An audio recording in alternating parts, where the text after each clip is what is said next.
الستايل هنا عاجبني لان الستايل بتاع البيوت والمباني مختلف جدا، زي ما احنا شايفين تحس بالعصور الوسطى وتحس بالحداثه في نفس الوقت، يعني جمال مفيش بعد كده. شايفين هنا مثلا شكل المطاعم عامل ازاي، شكل البيوت هنا عامل ازاي، عصور وسطى وحديث في نفس الوقت، فالميكس ده عامل مدينه تحفه.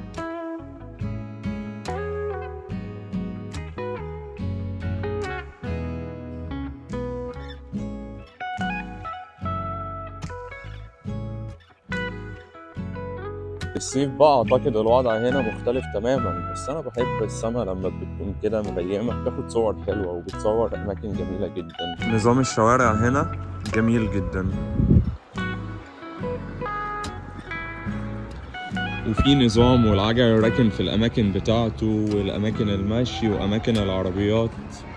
احنا في مكان جميل كله خضار واماكن واسعه اسمه كونجز بارك، جايين نزور واحده من اهم الاماكن السياحيه في مالمو، وهي قلعه مالمو. هندخل هنتمشى شويه عشان نزور المكان ده، مكان كبير وواسع وكله اماكن خضراء، والناس بتيجي تتمشى هنا وبتستمتع بالهواء النظيف اللي موجود في السويد.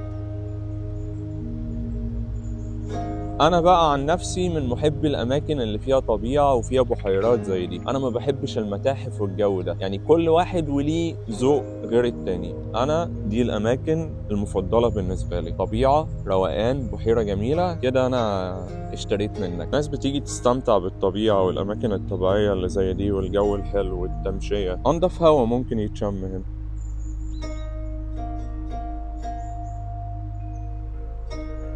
الطبيعة لوحدها بتعبر عن جمال البلد اللي انت متواجد فيها.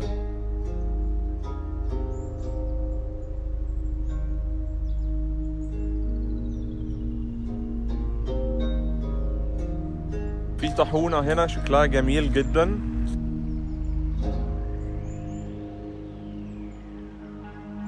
احنا جايين عشان نزور قلعة مالمو، يلا بينا ندخل ونشوف عاملة ازاي من جوه.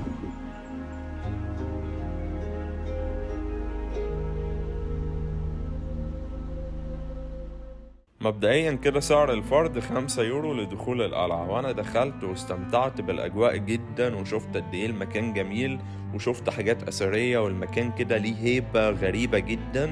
ويلا بينا عشان نشوف ايه اللي القلعة مخبياه لينا.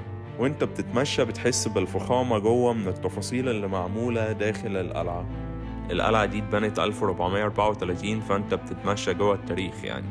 عايزكم بس تبصوا للتفاصيل بتاعت الصور اللي في المكان، والسرير اللي معمول بتفاصيل غريبة ومعينة، والترابيزة اللي موجودة، كل حاجة في المكان هنا تاريخ.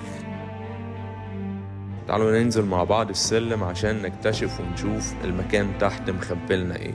الدور ده بقى مفاجأة، يعني انت متخيل لو بصيت على الباب ده من بره هتلاقي اللي هو باب عادي، بس لما نيجي نقرب شوية كانوا بيعتقلوا الناس جوه الأماكن دي.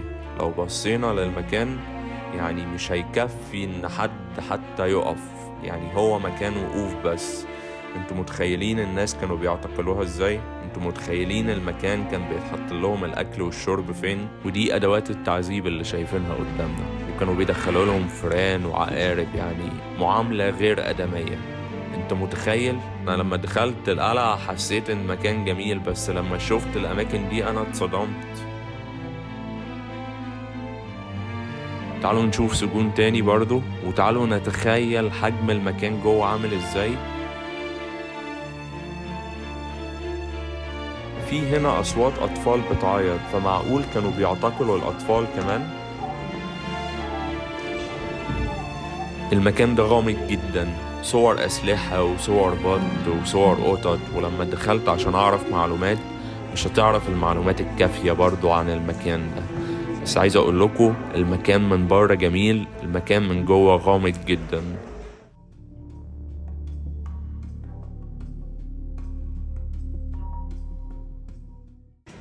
في مطعم هنا جوه القلعة، وطلبنا حلويات واسبريسو ولاتيه 10 يورو. جامدة جدا. عايزين لايك للفيديو وشير يا جماعة عشان يوصل لأكبر عدد، عشان نستمر في صناعة المحتوى. هنا المراكب بتيجي بيبقى فيها السمك، بتنزله وده سوق لبيع السمك. انا من الناس اللي بتحب تمشي وتكتشف البلد فيها ايه، لان لما بتعمل سيرش على جوجل مش بيجيب لك كل حاجة موجودة، فلازم تمشي وتشوف الاماكن وتشوف الجمال عامل ازاي عشان تكتشف حاجات جديدة.